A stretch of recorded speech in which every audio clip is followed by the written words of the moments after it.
खूप खूप मनापासून स्वागत। तर उन्हाळा चालू झाला आहे आणि या उन्हाळ्यामध्ये आपल्याला काहीतरी थंड पिऊशी वाटतं आणि खूप सारखं तहान लागते, म्हणून आपण बाजारातून कोल्ड ड्रिंक्स आणून पितो किंवा बर्फाचं पाणी, फ्रीज मधलं पाणी पितो। तर हे बाजारातले कोल्ड ड्रिंक्स जास्त पिल्यामुळे आपल्या शरीरासाठी अपायकारक सुद्धा ठरू शकते।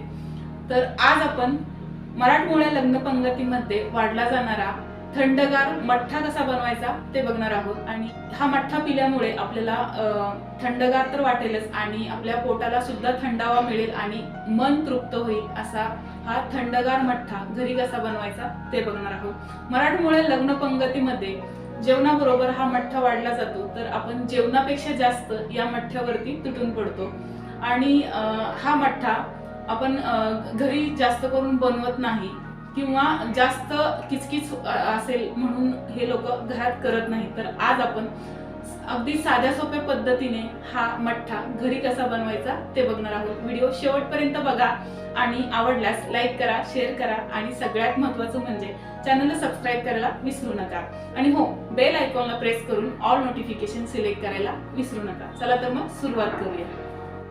तर मठ्ठा बनवण्यासाठी मी इथे सगळं साहित्य घेतलं आहे आणि एका मिक्सरच्या जारमध्ये मी एक मिरची आणि कोथिंबीर, थोडीशी कोथिंबीर घेतली आहे आणि 4 ते 5 लसणाच्या पाकळ्या मी घेतलेल्या आहेत। आणि आल्याचा रस काढून घेतलेला आहे। 1 इंच आल्याचा मी रस गाळून घेतलेला आहे।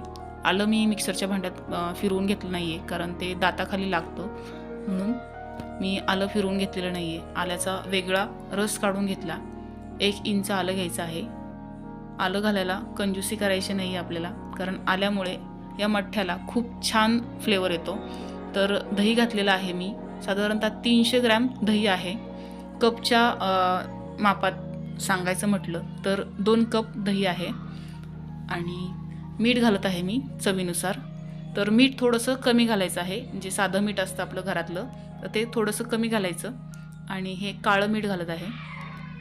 तर काळं मीठ आपल्याला 1 चमचा घालायचं आहे। आणि ही भाजलेल्या जिऱ्याची पूड आहे 1 चमचा। आणि हा आहे चाट मसाला। चाट मसाला मी अर्धा चमचा घालत आहे। आणि साखर, तर मी इथे 3 टेबलस्पून साखर घातलेली आहे। हे सगळं आपण मिक्सरच्या भांड्यामध्ये घालून थोडंसं पाणी घालून याला फिरवून घेणार आहोत। सुरुवातीला थोडंसंच पाणी घालून फिरवायचं आहे। आणि फिरवताना सुद्धा मिक्सरला एकदा फिरवलं की लगेचच मिक्सर बंद करायचा, परत दुसऱ्यांदा फिरवायचं, लगेचच मिक्सरचं बंद करायचं। आणि हे जे मठ्ठा आपण बनवलेला आहे तो लगेच काढून घ्यायचा, कारण जास्त फिरवायचं नाही आहे, कारण आपण हे दह्यापासून मठ्ठा बनवत आहोत, तर लोणीवरती येऊ नये म्हणून आपण जास्त फिरवणार नाही आहेत। तर मी पाणी अजून घातलेलं आहे मिक्सरच्या भांड्यामध्ये, धुवून पाणी घातलेलं आहे। तर तुम्ही बघू शकताय मठ्ठ्याची कन्सिस्टन्सी थोडीशी आपल्याला घट्ट वाटत आहे, तर मठ्ठा थोडासा पातळ कन्सिस्टन्सीमध्ये असतो, तर आपण थोडंसं अजून पाणी घालणार आहोत। मठ्ठा म्हटलं की थोडासा पातळ असतो, तर तुम्ही बघू शकताय अजून थोडंसं मी पाणी घातलं आहे। आणि यामध्ये आपण आता बर्फ घालणार आहोत।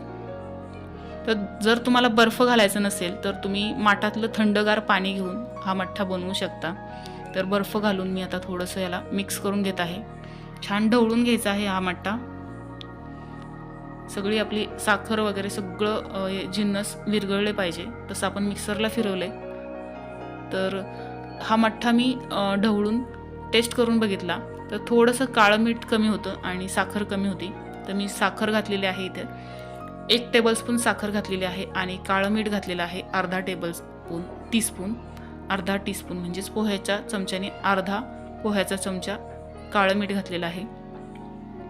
तर आपला मठ्ठा इथे तयार झालेला आहे। थोडीशी वरनं मी कोथिंबीर घातलेली आहे आणि छान ढवळून घेत आहे।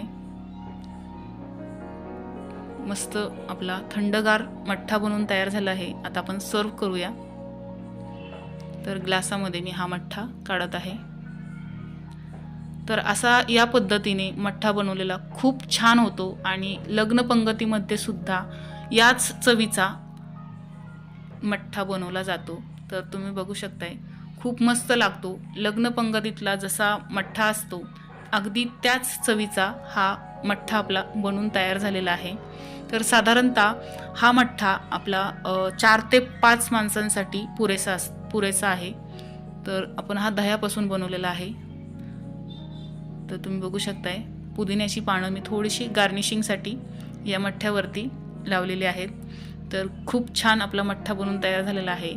तर रेसिपी आवडली असेल तर लगेचच घरी करून पहा आणि या मठ्ठ्याचा आनंद घ्या.